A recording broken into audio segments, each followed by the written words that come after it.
episode of our podcast. And now, grabe no, third episode na agad. Ngayon, meron tayong kasamang bisita, no, na nagpapasalamat tayo na pinaunlakan tayo. Nasa Pilipinas na tayo, pero pinaunlakan pa rin niya tayo para sa isang interview. Maraming salamat, boss. Pakilala ka naman. My name is Smith. It's a privilege for me to be part of this podcast. Ayan, so thank you, Boss Smith, for saying yes na ma-interview kita. Kahit quick lang to. So ngayon, nasa Pilipinas na, kalanding lang. At nag-aantay kami ng stamp sa immigration. Nakita namin sila, actually magkaiba kami ng flight, pero nakita namin sila sa may duty free. So praise God. Kahit magkaiba ng flight, magkikita pa rin. Anyway, sige. Ngayon, ang tanong, sa 2 linggo, 2 to 3 weeks natin sa ibang bansa, WYD, Roma, kamusta ka? Anong nararamdaman mo? I'm so happy and it was a very fulfilling experience,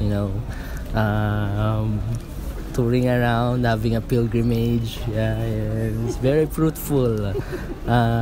We got to visit a lot of churches and we're able to pray for all those people who helped us, and of course we were able to encounter Christ through those things that we did.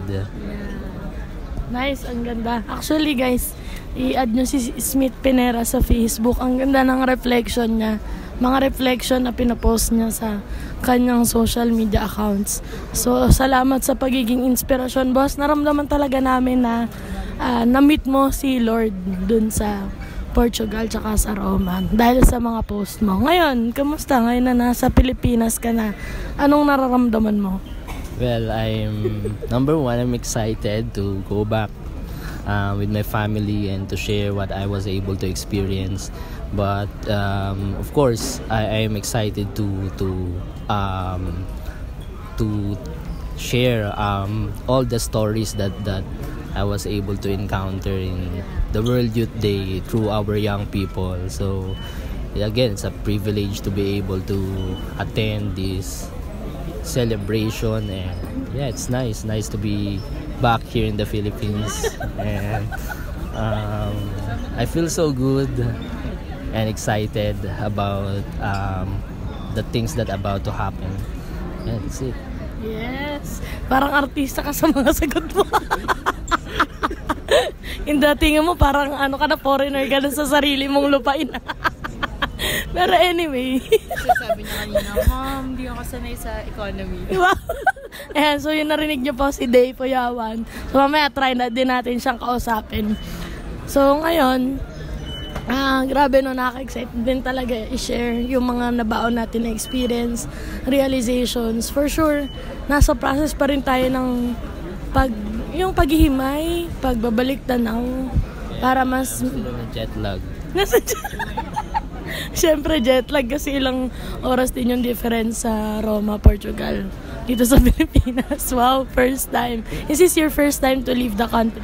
Yeah, it was my first time, and it is a very wonderful experience. That my first outside of the country trip was in Europe. So it was nice. Grabe no, Europe agad yung paglabas. At related pa sa kung ano yung ginagawa natin as missionaries, na for sure na fuel tayo. Bukod sa syempre dun sa mga i-share natin sa ibang tao, tayo din na bless personally. Maraming nakakamangha na nangyari, and for sure sana gamitin to lahat ni Lord para sa ma-bless din yung ibang tao as we are being blessed dito sa experiences na to.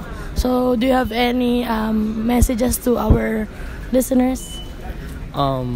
For all those young people who are listening right now, I hope and pray that you will be able to experience World Youth Day someday, because it's a life-changing event where you can encounter Jesus. That's it. That's it. Thank you very much, Smith Pinera. Grabe. Sobrang solid. World Youth Day pa lang.